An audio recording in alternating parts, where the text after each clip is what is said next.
Hello everyone. Welcome to another webinar, Telops webinar with us. Pleasure to have you on. My name is Jean-Philippe Gagnon. I'm a field application engineer here at Telops, so I'll be acting as your host today. And I just want to quickly get a few housekeeping things out of the way before getting into our main presentation. First of all, this webinar is being recorded, as you may know, and a link to download or view the webinar recording will be sent to all attendees in a follow-up email just a few hours after this webinar. We encourage questions from the audience throughout the webinar, so if you hear something during today's presentation that sparks some interest or you would like to have more information, please feel free to use the GoToWebinar question box. We will reserve a few minutes at the end of today's presentation for a short Q&A session with our main speaker. So yeah, don't hesitate to send us questions. Also, this is a second webinar of our three-part series on atmospheric science using the ASSIST product, the ASSIST hyperspectral sensor. So I've pasted in the chat box the link to the first part of our first webinar that we did back a few months ago. So yeah, if you didn't watch it, feel free to head to the YouTube Telops page and give it a watch. And be on the lookout for the invitation link for our third part of this webinar series, which will be sent to you in your email inbox very soon. Before going any further, let me just bring out our quick poll question. This poll question is just a tool here that allows you to get a better understanding of our audience here today. So it's just a simple question. So how would you rate your knowledge of hyperspectral imaging technology or hyperspectral technology in a broader sense? So you should be able to see the poll questions. So yeah, you have A, no direct experience but are interested in the technology. B, no direct experience but have considered this technology before. You have direct experience with collecting and processing hyperspectral data, and last one, D, is you are an hyperspectral imaging expert. So right now, most of you have direct experience collecting and processing, with a quarter of the people no direct experience, and the other quarter no direct experience. But I've considered this tech. I'll give a few seconds more for the people that are just joining to enter their answer. All right, let's just end the poll here and share the results. There you go. So yeah, so most of you have direct experience in collecting and processing hyperspectral. So that's very good. No direct experience, 33%, and some of you have considered the technology before. So I guess most of you know the technology already. For those of you who have no direct experience but are interested, I think the link to the first webinar will be helpful for you to gain the basic understanding, basic concepts, and then really enjoy this second part. But yeah, thanks for taking the time to answer us. Appreciate it. So let's get this thing out of the way, close poll, and come back to my main presentation here. I'll just briefly mention who we are, basically Telops, and before going any further. So yeah, today is the second of our third part series, as I was saying, on atmospheric sounding with the ASSIST atmospheric sounder instrument. And here are your presenters. So yeah, Jean-Philippe Gagnon, that's me, field application engineer. I'm joined here today with my colleague Luc Hachette. And we have our speaker on the line here, Dr. David Turner.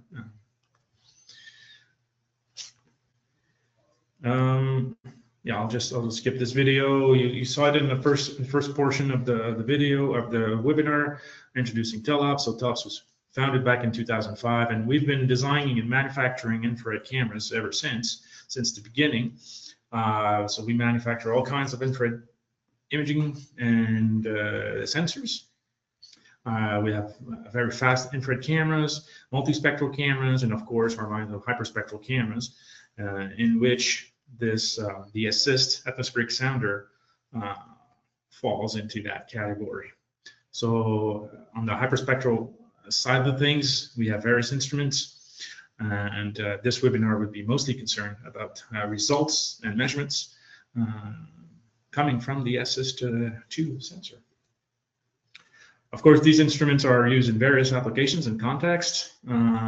This here is an example, atmospheric sounding, but other applications include combustion analysis, gases detection, cold spraying, other experimental mechanic applications. So it's very broad and varied, which we like.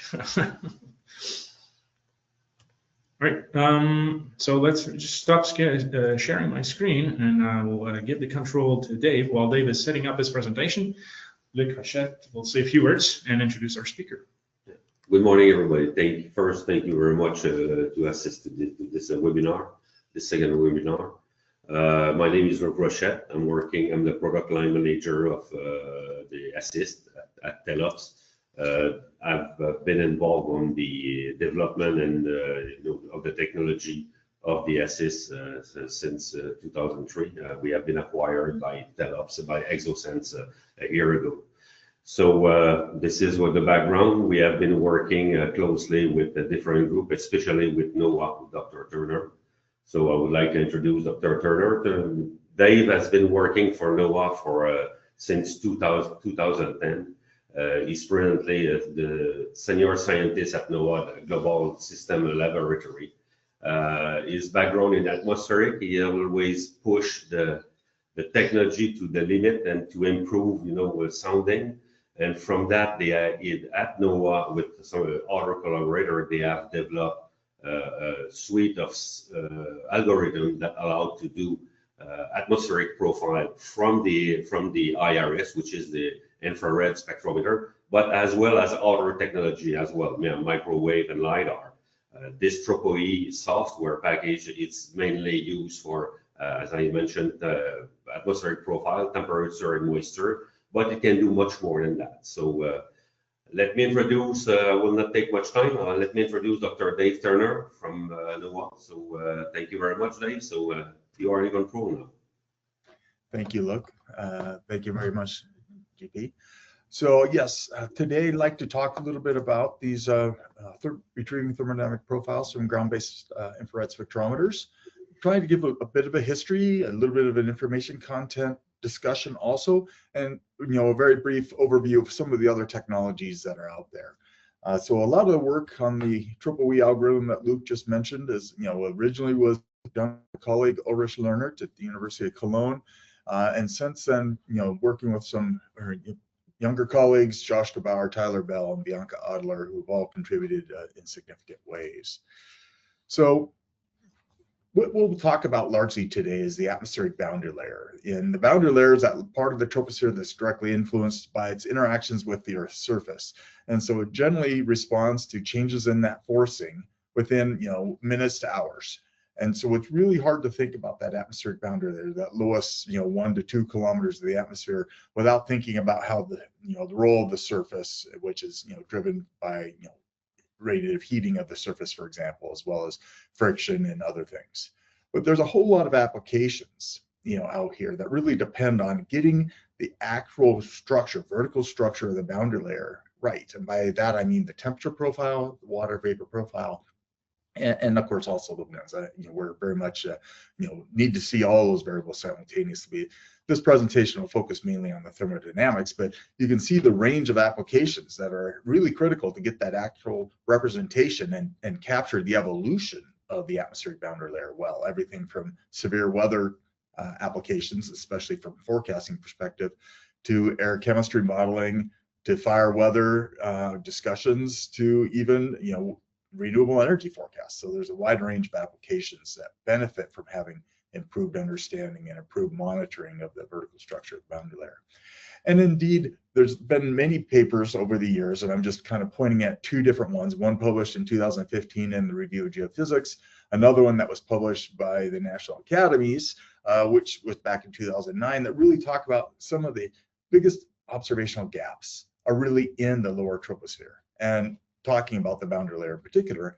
And they're pointing to the need for having, better thermodynamic profiles. Temperature and humidity profiles are absolutely critical to close, our gaps in our understanding of things that impact weather forecasts and climate research.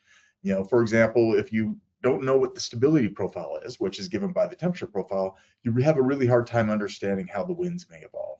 And so looking at ground-based observations, both from passive instruments like the ASSIST as well as active remote sensing, can help close those gaps. Indeed, when we look at and talk to forecasters, and this is from the US's National Weather Service, we had several different meetings, and we tried to talk to those forecasters and say, what are your biggest challenges, sort of operational challenges? And the ones they pointed to are there, but the ones I've highlighted in blue all are rooted with not understanding the temperature, moisture, structure, and their evolution in the boundary layer. And so this is why there's such a strong push by myself and my colleagues to try to continue advancing technologies to basically make these measurements of temperature and humidity. And you can really understand the interactions here. This image here is drawn from that paper that Review of Geophysics paper I pointed out a few slides ago.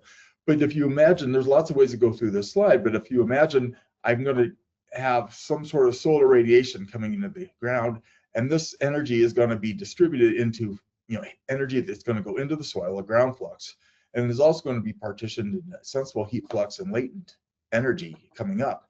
That is going to affect the boundary layer and its evolution. It's going to affect the depth of the boundary layer, which is given by this line here. It's going to affect potentially cloudiness. The cloudiness could affect the radiation itself.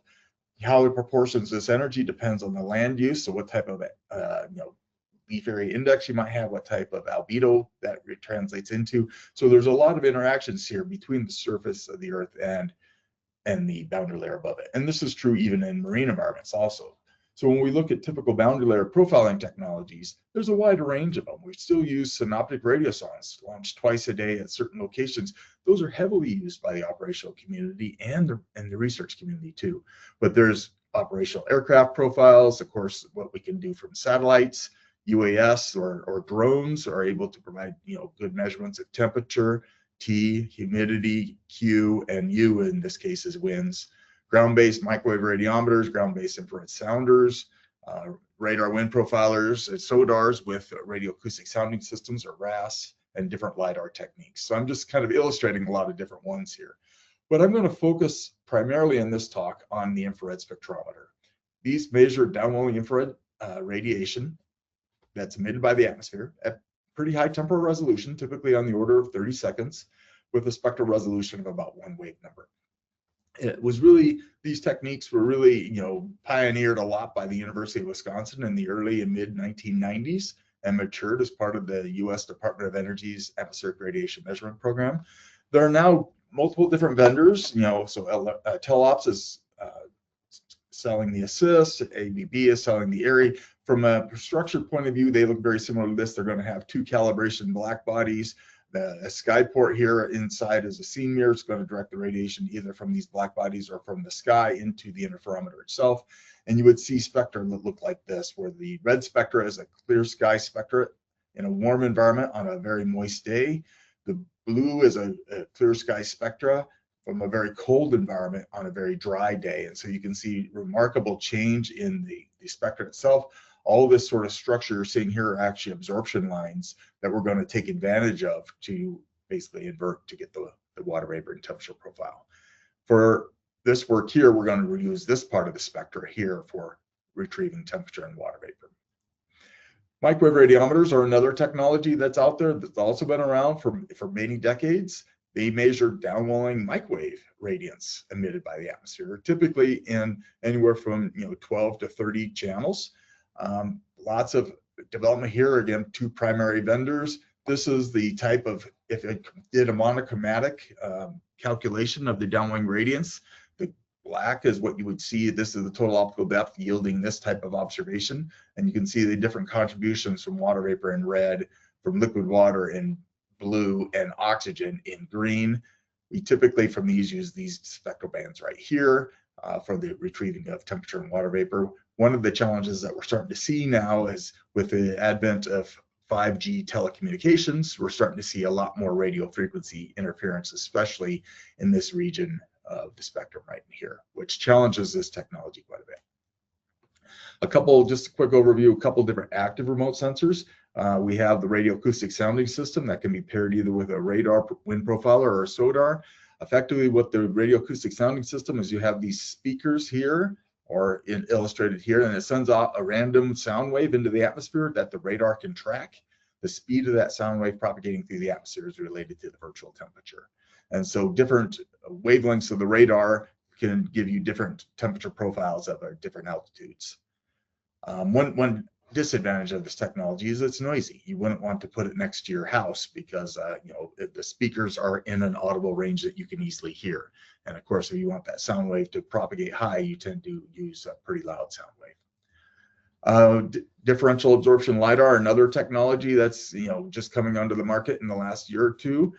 It basically sends out two different laser wavelengths.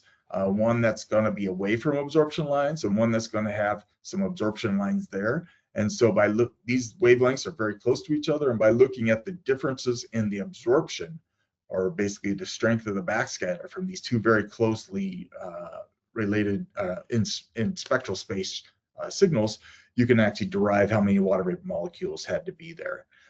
This broadband approach, which sends out a broadband energy, is reasonably hard to calibrate. They have narrowband dial systems out there, but those are much more challenging from a laser construction perspective. But we have demonstrated these type of systems both at the ARMS site, which I have a lot of history with, as well as the German Weather Service and the Canadian Weather Service. And then the last technology I'll just sort of highlight briefly is a Raman Lidar system, which can measure both water vapor mixing ratio and temperature.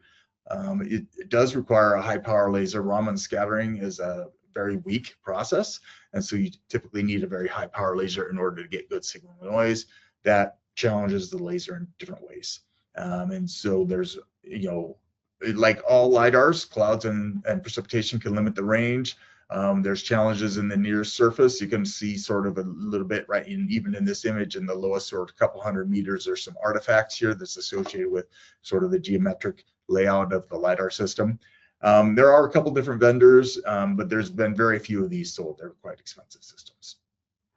So for the most part in this talk, I'm going to focus really on the passive remote sensing, and in particular from the infrared spectrometer.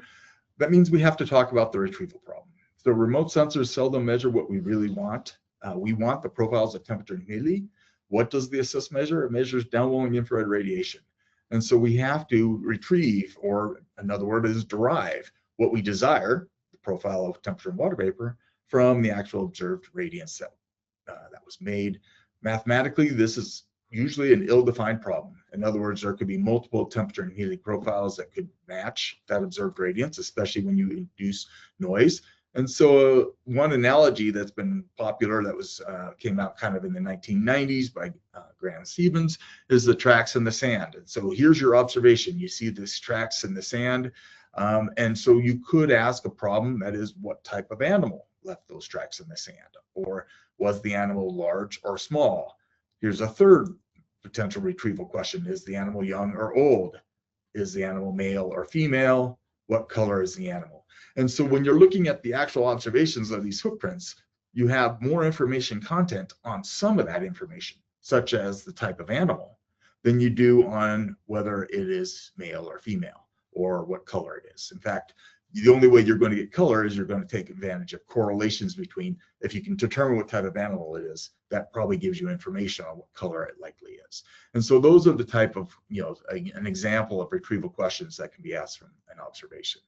And so it's really important we incorporate additional information into the retrieval. And that leads into what I call two essential retrieval classes.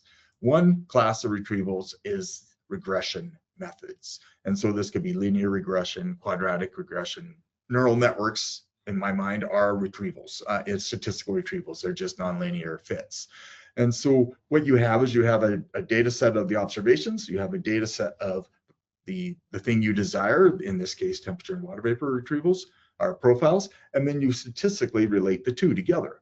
The nice thing about this is it's computationally fast. It always gives you a solution. After you derive the fits, moving, using the arithmetic to go forward is quite easy.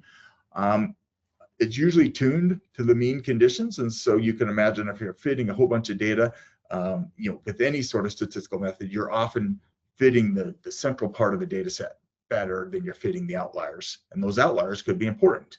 So there's no guarantee that if you get a solution with a retrieval, that if it would actually be consistent with the observed radiance. But you can easily develop this from a climatology using simulated observations or by doing co-located observations. So this is class number 1. Class number 2 is iterative methods. And so this is more of a physical retrieval in that you use a forward model that relates your atmospheric state to, which in this case is temperature and humidity, to the observed, to the observation, in this case downwelling radiance. And so you start with the first guess and you use a forward model and you compute from the first guess of temperature and humidity what the observed radiance might look like, and then you're going to iterate. And the nice thing is when you get a solution that converges, that retrieved solution is going to be consistent with the observed radiance every time, but it is going to be slower. But an advantage of this method is that it gives you error characterization. So from the infrared spectrometer perspective, there were 2 physical iterative retrievals that have been developed. The original one was done back in the mid-1990s by Bill Smith and Wayne Feltz. They called it ARIPROF. Again, this is a physical iterative retrieval. The papers were published in the late 1990s. Now, even though it's a physical iterative retrieval, they used a statistical forward model, and I'll explain that a little bit better. And that statistical forward model was only trained using data from the ARM site in north central Oklahoma. So it was really much fixed to that particular geographic area. And they also fixed the CO2 concentration at 380 ppm.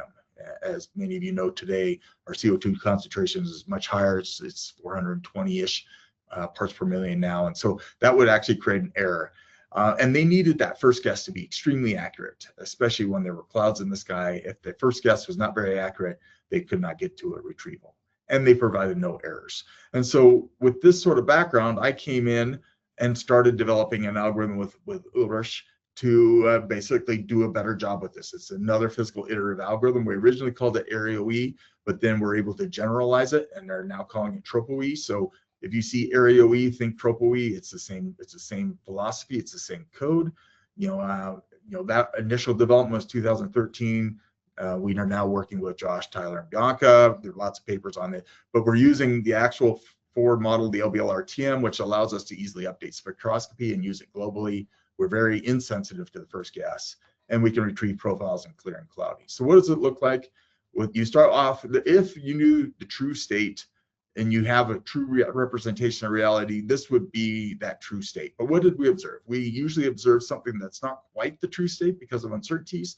And then what you're trying to do is actually invert this true forward model backward, but because it's ill-posed, you could get multiple solutions. So what does an iterative retrieval do? You often will start with a mean climatology as your first guess, and you'll do the forward model, you'll get some space. You'll compute the Jacobian to get you a better estimate, an updated estimate of the current state, do another forward calculation. Basically, again, compute the Jacobian, get another update, do another forward calculation. And as you can see, these points here are slowly moving closer and closer to the actual observations. And when you're within some uncertainty of the observations, then you're going to consider the retrieval converged. And then you're hoping that this point here is close to the true state within its uncertainties. And so all of this is explained in the references down here on the bottom. So with this type of physical iterative approach, well, any type of remote sensor is going to have some strengths and some weaknesses. So one of the things we may want to do is combine instruments together to see if we can improve their accuracy and their information content. But to do that, the forward models must be consistent and no systematic errors. And so this is where TROPO-E has come in, and actually stands for tropospheric remotely observed profiling via optimal estimation. It is a one-dimensional, variational retrieval method. It's effectively data assimilation designed to retrieve temperature and water vapor from initially ground-based infrared spectrometers and microwave radiometers, but now it's able to incorporate lots of other information, and I'll demonstrate that in a moment. And you're going to get full error characterization. 3 papers that really describe what the algorithm does, but there's been many tens of papers that have used the output in different scientific studies. It's in a Docker container, so it's very portable and easy to use on different systems. In fact, the Department of Energy's ARM program is using it to process all of their IRS data, and the Media Swiss, which is part of the UMetNet program, is using it to process their ground-based microwave radiometer data. So how does it really work? You have some observed value, y. This is the downwelling radiance with its uncertainty. We're going to need a forward model, and then the state vector. The state vector is our temperature and humidity profile. So we want to be able to take the temperature and humidity profiles, put it into the forward model, and simulate the observation. We're going to need some sort of prior climatology of the state vector, so some sort of climatology of temperature, humidity, and its uncertainty to constrain it. And then we're going to use, I pointed out, the Jacobian, basically the sensitivity of the forward model to perturbations in the temperature and humidity. And so this is the formula. I'm not going to spend much time with it, but really point out that this textbook by Clive Rogers, that we jokingly call it the Retrieval Bible, it's really quite good and really outlines this quite a bit. But you can see the observation here, the simulated observation here, and ultimately what you're trying to do is move this to be close to 0. And if it's not, then you're going to do some weighting by the uncertainties of the observations, its Jacobian, etc., in order to get a next iteration. So it's very much iterative. The nice thing is that this matrix right here is also gives the uncertainty in the retrieved profiles itself. And then the averaging kernel, which is computed quite simply, helps us understand and compute what the information content will be. So that's all I'm going to say here. I encourage you to read Clive Rogers' book for more information. But here's an example, really old retrieval showing you temperature. This is on a skew temperature plot. So each of these lines are lines of constant temperature. And so you can see there was a surface-based inversion. Here's the water vapor mixing ratio. This is what's retrieved. The error bars are the uncertainties on those retrievals coming from the triple weak product. And you can see this is if I take these and derive relative, maybe propagate the errors, this is what it looks like here. So one of the things you'll see is I can't capture all the little wiggles. The information content's not that good, but you have good information content with the infrared spectrometer below 1 kilometer. If you want to get information from multiple instruments in the retrieval, effectively your observation vector just becomes the observations from the different instruments concatenated together, which makes it quite easy. But that means your forward model, you have to have a forward model that emulate instrument 1, forward model emulate instrument 2, and a forward model emulate instrument 3, so that in the end your forward model is giving you basically those 3 instruments, so this can be compared y against f of x. And then the uncertainties are combined quite simply. You take the uncertainty covariance matrix from instrument 1 and then instrument 2 and instrument 3, and you assume there's no correlation between the errors from instrument 2 and instrument 3, for example. So you get this type of, looks like a quasi-diagonal matrix. So what does this look like in practice? Here's a 24-hour time height cross-section. This is actually retrieved from a data set that was collected in central Kansas back in 2015. And so this is the water vapor mixing ratio retrieved from a ground-based infrared spectrometer. So you can see quite a bit of variability here. The water vapor seems to be decreasing. There's a little bit of a dry slot here, a little bit of a moist bubble, and then it dries out again. We happen to have a differential absorption lidar that was co-located there. And so here's the differential absorption lidar for that same data, but you can see already some of the issues. The lidar wasn't able to really make any useful measurement below 350 meters. And so that you have this gap in a very important region of the atmosphere. And so by combining those 2 data sets together in triple E, I get a retrieval that looks like this. And so it helps, by combining the information, I can fill in this gap and I still maintain a lot of the structure that I see above. Another example, let's look at an exact line plot here. In this case, I'm going to show from a microwave radiometer point of view. This is the microwave radiometer retrieval here in blue. This is a co-located radiosonde that's going to serve as truth. This is the water vapor mixing ratio, the same. If I take this blue profiles and put it into the radio transfer model and compare it to the observed radiance from the microwave radiometer, this is what I actually see. And so the dark gray envelope is +-1 uncertainty, the light gray is +-2 uncertainty, and so you can see that this actually fits very nicely. It closes in our work, in our vocabulary. But if I had a radioacoustic sounding system, you can see I can get a little bit of information from a few hundred meters up to maybe a kilometer, nothing below, nothing above, but I get a little extra information here. If I include this information into the triple E retrieval, so I'm solving for both the RASS partial profile and then the microwave radiometer observed radiance, I now get this retrieve profile in red. And so you can see the retrieve profile in red actually looks a lot more like that radiosonde. You can probably say that red looks a lot better, more accurate. And you can see it closes just as well as the blue. This is actually a good illustration of why it's an ill-determined problem. Both the red and the blue profiles, which are markedly different, both match the observed radiances within their uncertainties.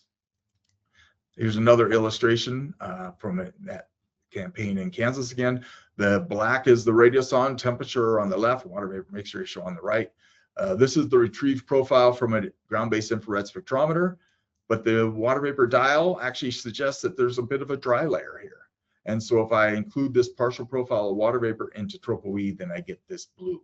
And so one of the things that's really interesting to see is the blue profile showing that you do have this drier layer up here, better agreement with the radiosonde. But in order to get the downwelling radiance right, you actually had to make it warmer in that part of the atmosphere. And so you, by adding a little bit of extra water vapor information, we actually improved the temperature profile. One of the things that's also important to point out is the LiDAR, I had an artifact down here. And this is a systematic error down here, and the retrieval is unable to handle systematic errors very well. That's a feature of most retrieval systems. And so we always have to be careful about systematic error. That actually speaks to one of the things that's super important that I'll come to in a moment. But generally speaking, this is now some statistical results between a infrared spectrometer in black and a zenith pointing microwave radiometer in red and a zenith and elevation scanning microwave radiometer in green. So you can see the temperature uncertainties for the infrared spectrometer are much smaller than you're going to see for the two different microwave radiometer configurations. And similarly is true for the water vapor mixing ratio. Again, much smaller uncertainties from the infrared relative to the microwave. If I added dial, then you have additional information. I could add the dial into both the infrared and the microwave, and you can see it makes a big difference not only in reducing the uncertainty in the temperature, but also markedly reducing the uncertainty in the water vapor. But let's talk about information content. Generally, we perform these retrievals on some sort of discrete vertical grid. That vertical grid often can have anywhere from 40 to 100 layers. It's a bit of a choice. But the information that we have in the observations is nowhere near 40, and it's certainly not 100. And so you basically have an observation that has less information than you have number of layers. And so that already mathematically kind of points out the issue. And so it is ill-posed by definition. And so to constrain it, we need to use some a priori data. And I've already mentioned this before, we're going to use some climatology. And in particular, the key part of the climatology is talking about how does, for example, the water vapor profile vary from a level to level point of view. So is this level I and level I+1, is the correlation high or low? What about level I and level J? That's much different. How do those correlate? And that sort of level-to-level correlation is really key to constraining the retrieval. But then if you're going to use a priori data into a retrieval, then a very natural question is, okay, I get a profile. How much information do I really have from the instrument in that retrieve profile? And that can be determined directly from our averaging kernel. So here's an example. And what I'm going to show is the cumulative degrees of freedom for signal. And so from a zenith pointing microwave radiometer in red and from a zenith pointing infrared spectrometer in black. And this provides a measure here. So if I look from 3 kilometers and go down, what you see is in the microwave radiometer, it has about 2.3 pieces of information or 2.3 levels, independent levels in that lowest 3 kilometers, where the infrared spectrometer has 5.4. You could ask the same question and say, well, how much below 1 kilometer? And so below 1 kilometer, you do the same thing. The microwave has 1.7, where the infrared has 4.4. And so that already gives you a sense of where that information lies. In this lowest kilometer, I have over 4 independent levels here that it can be used to do science and analysis. And so if you want to assimilate those profiles, then you're going to actually want to use levels that are separated by at least 1 degree of freedom for signal, because data assimilation systems do not handle correlated layer very well. And so if you started at 100 meters, then on a microwave radiometer, you just move over 1 piece of information, go up, you'd assimilate these 2 points in the lower 3 kilometers, where the infrared, you'd assimilate 4 different points in the between 100 meters and 3 kilometers. Well, what about clouds? This comes up quite a bit. Clouds are pretty opaque in the infrared, much more so than in the microwave. In fact, when a cloud has more than 60 grams per meter squared of liquid water, then that is an opaque cloud in the infrared, but pretty transferred to the microwave. And so if we have a cloud sitting here, what does the degrees of freedom profile look like? It's cumulative degrees of freedom. You're seeing, you still have all this information below the cloud, but then as soon as you get to the opaque cloud, there's no more information above. So instead of going this way, like it did in a clear sky, it comes vertical. But everything is still the same. Below cloud base, there's 4.3 pieces of information from the infrared and only 1.7 from the microwave. And someone will say, well, what about if I look above cloud base? Well, the infrared doesn't have any information above cloud because the cloud is opaque, but the microwave only has about half a piece of information. Is that useful? And I think that's the question that depends on the application. But, I think understanding the information content is really key. And this is why we've put a lot of effort into TROPO-E, is to make sure you have these information content profiles for each retrieval that is done. So I've just thought I'd end with a few applications. So one of the things that's really important is reproducibility. So NOAA here out in Boulder, Colorado, ended up purchasing multiple assist instruments. And so we were able to do a side-by-side intercomparison. And here's a picture of them sitting on the top of our roof. Did a month-long intercomparison, and these are the retrieved profiles compared to one another. I just picked one of the instruments as a reference instrument, assist serial number 18, and compared the other ones to that instrument. And you can see they're all very well scattered around 0. The uncertainty of the retrieval is given by plus minus this dotted line. And so you can see the variation is well within the uncertainties of the retrieval for both temperature and water vapor mixing ratio. Why is that important? Well, if we wanted to deploy these instruments in a network, and that could be a network that's spanning a small domain, maybe, a county type area, or it could be a large domain that's maybe spanning the size of a state. You want to make sure that if you see any differences between the instruments, that those are real differences associated with atmospheric changes in temperature or water vapor. This type of intercomparison demonstrates that. It demonstrates that these infrared spectrometers, these assists, have very good calibration, and that the TROPO-E retrievals from them are giving consistent results from those calibrated radiances. That makes them really useful for long-term observations. And so here's a multiple day period of time, about 10 days here, where I'm showing temperature from an infrared spectrometer on the top and from a microwave radiometer on the bottom. And partly what I wanted to do is just to sort of illustrate that you have a lot of similarities here. These black dots are actually indicating cloud base heights. So it really, technically, I shouldn't be showing any information above those cloud base heights because the infrared has less information or no information above those. But you can start to see, for example, out here near the end of the period, the infrared is showing nocturnal inversions, colder at the surface, warmer aloft, and then it starts getting cooler again, that the microwave radiometer doesn't capture. And this has been shown in other studies also. And then here's the variability of the associated water vapor mixing ratio for that same period of time. And again, in these periods where you see elevated temperature, you can also see periods of elevated water vapor mixing ratio that the microwave radiometer is not able to capture. So there's some just eye candy sort of showing you that long-term observations are not only being done, they're being done for a long time, and can really turn into very useful information about the variability of the temperature, the variability of the water vapor over time. We can compare to drones, to unmanned aerial systems. And so this is a comparison of 2 infrared spectrometers in blue and red versus a drone in black with the squares and a radiosonde. And so what I wanted to point out is the World Meteorological Organization, their uncertainty goals for temperatures, 0.5 degree, and for relative humidity is 10%. And so the differences between the infrared spectrometers are well within this 0.5 degree goal. And you can see between the drone and the radiosonde, there's pretty much already almost a degree there. And the infrared spectrometer agrees better than that.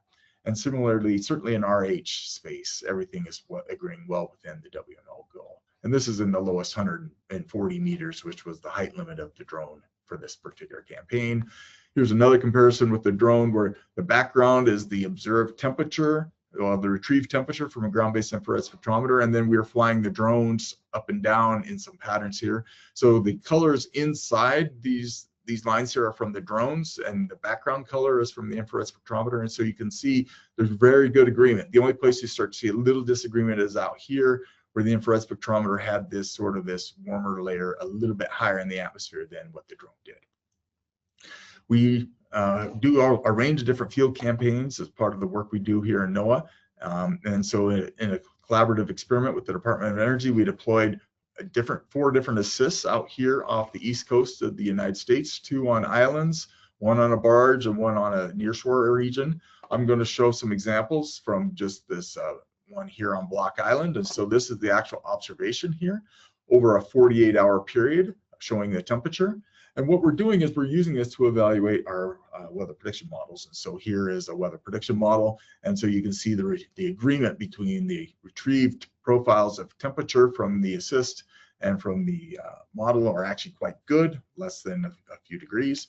Here's the associated water vapor mixing ratio, again, from the assist here and from the model. And so we're using this long, 18-month comparison period between the assists and the model, along with other observations such as wind, to really evaluate the physics system and the physics parameterizations within the model so we can improve them. There's a lot of process studies that can be done. So back in 2014, we had a convection event that ended up setting off a gravity wave train that you can see. This gravity wave train was propagating toward the south. This is the location that I had a Doppler LiDAR and an infrared spectrometer. And so you can see we had a low-level jet that was very strong, very focused low-level jet with wind speeds above 15 meters a second.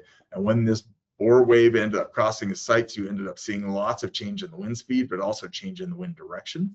Well, here's the retrieved temperature and water vapor mixing ratio from that same period of time. So you can see a surface-based inversion with the water vapor largely focused within the lowest few hundred meters. But when that Bohr went overhead, you can see there was some isothermal mixing that lifted the water vapor up. And then there's sort of a ringing effect that you can still see in the retrieved temperature and in the retrieved water vapor. And so this really gave you a sense of it. The storm was trying to convect, trying to initiate convection, but overall it was just too dry.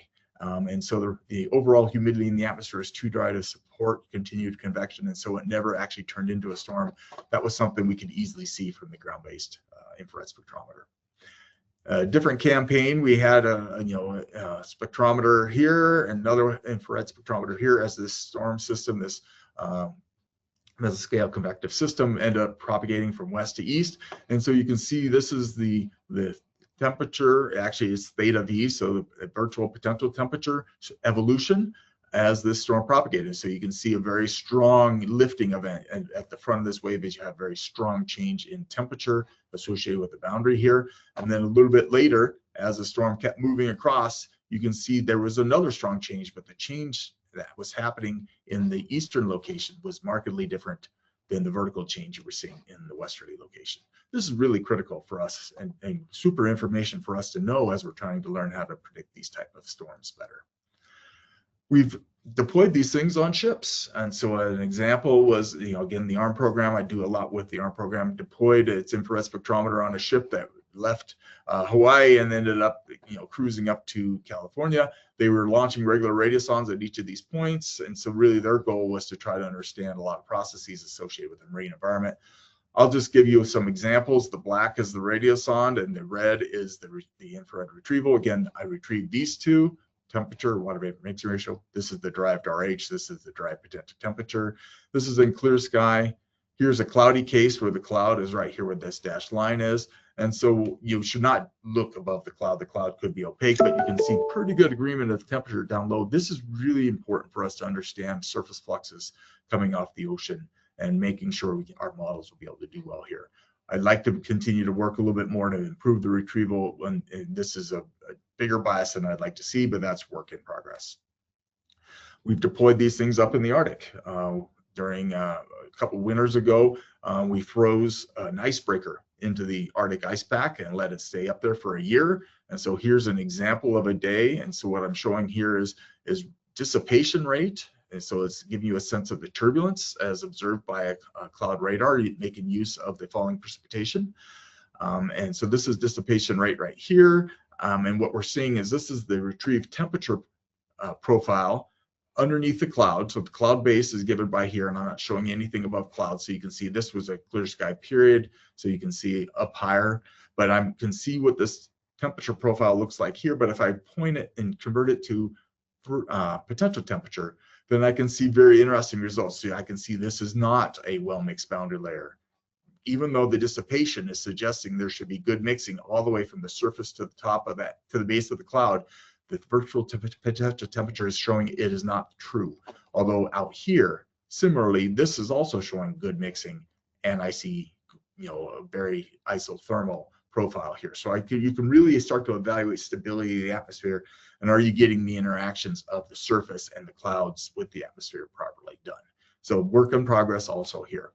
And then the last example I will demonstrate is from a tornadic storm. This is actually a storm that formed out here in central Kansas.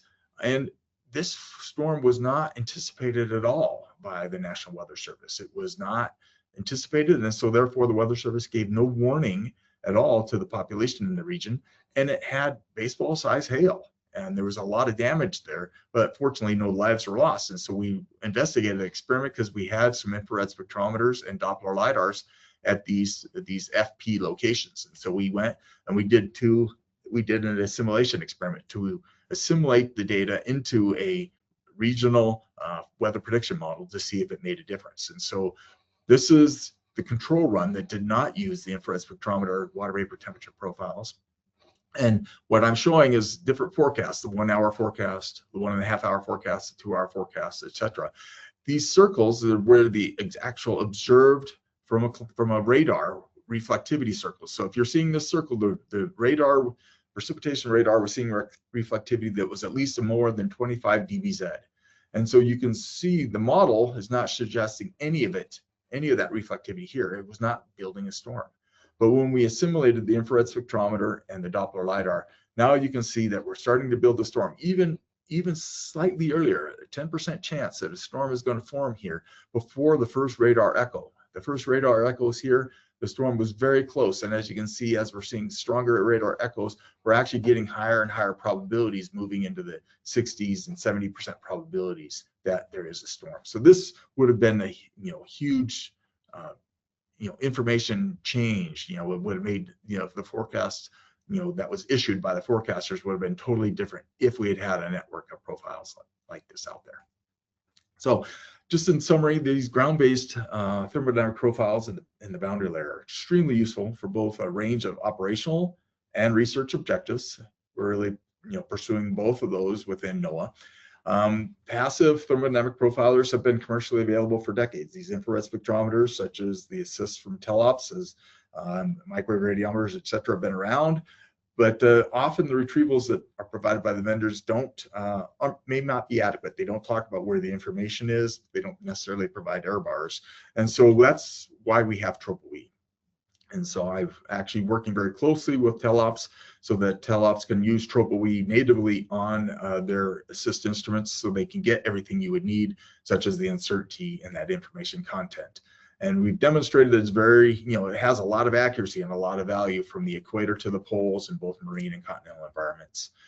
And I think it's important to point out that these ground-based infrared spectrometers have more information content and thus smaller errors than microwave radiometers. And this has been pretty consistently shown in all experiments that we've done. And, I just want to say that as users, many of us are users of these type of profiles. Understanding that information content and where it is vertically is really important to make sure you use the data properly. But we can really, from these instruments, really get this high time resolution evolution of what the boundary layer looks like, and we're really making good use of that for both process level science, evaluating and improving our weather prediction models. And even today, we're starting to not have quite as many operational radiosondes being launched, at least by the National Weather Service in the U.S. And so we're considering potentially putting out some sort of ground-based remote sensing solution to help mitigate that loss. So I'm going to stop there. I'm sure there's plenty of questions, and we'll go from here. Thank you. Thank you very much, Dave. Very interesting. You cover a wide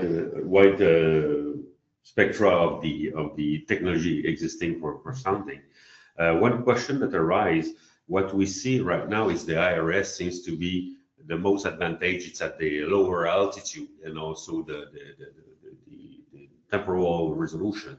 What is the most, accordingly to weather forecasting application, which is the other technology that can be coupled with, that would give the most advantage? Which other technology would be better to couple with an IRS to get a profile, a little bit above the cloud? Does it exist something, the combination can be used? Well, that's a great question. And I think it depends on the actual application. If there's clouds, then that hinders many technologies. That hinders satellite sounders, both infrared, certainly infrared, but even microwave satellite sounders are less accurate when you are in and around clouds.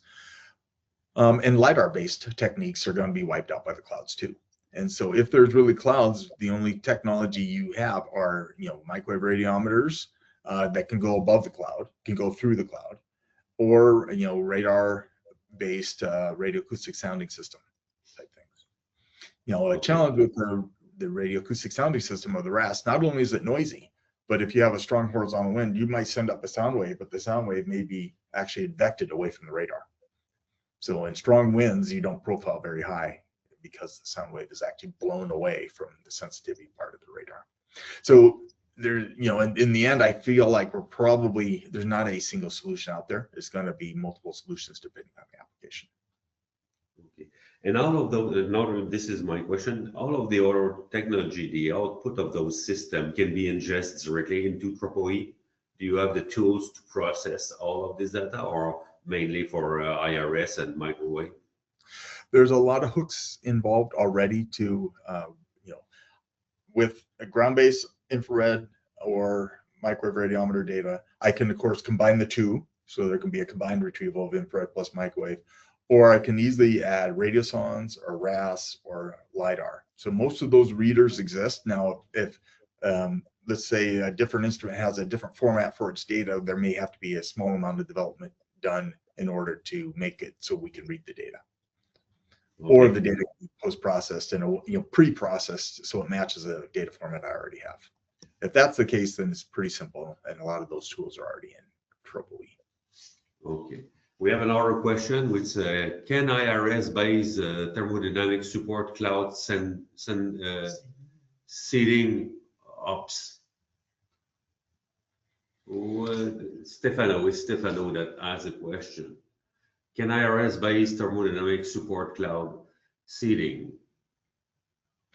Okay, so that's I'm going to interpret the question. Hopefully, I've got this right. Can we determine cloud-based height from ground-based infrared spectrometers? Yeah. Okay. Yeah. This is okay. And, yes, I think that. Yeah. And that should be possible. There is information content on the height of clouds. Traditionally, from satellite-based infrared spectrometers, we've done techniques such as CO2 slicing. And I recognize, I use tons of jargon in this talk, but there are methods to derive cloud-based height from satellite-based sounders. We need to continue to experiment a little bit to get better ground-based cloud height retrievals from the same technology. I have a couple different diagnostic cloud height values in the EEE right now. The reason they're diagnostic is I want to actually evaluate them to see how well they work relative to kilometer heights. If one of them, or maybe the two of them together, work well, then that may allow us to really do a EEE retrieval with only the infrared spectrometer and not needing a co-located kilometer. Because right now, getting the cloud-based height at the right level, if there's a cloud, getting it at the right level is really important to getting an accurate retrieval of temperature and humidity, especially if the closer the cloud is toward the instrument. Okay, and last question. Could GPS integrated water vapor be a simple addition to get some information into and above the cloud? Absolutely. That would be trivial to add, and yes. Okay. So thank you very much, Dave. Very interesting. So we'll have to look at it and digest that more. Yes, a lot of information in there. I appreciate your time and your support on doing this presentation. To everyone, just to let you know that the copy of this webinar will be on YouTube in a couple of days, probably next week. And we will have, as Jean-Philippe said, we will have a third session later on before the end of the year. With everyone that are registered, you'll receive an invitation again as well. So we'll hope that we'll be able to see you on the next webinar. So thank you very much, Dave. Thank you, everyone. Okay, and have a nice day.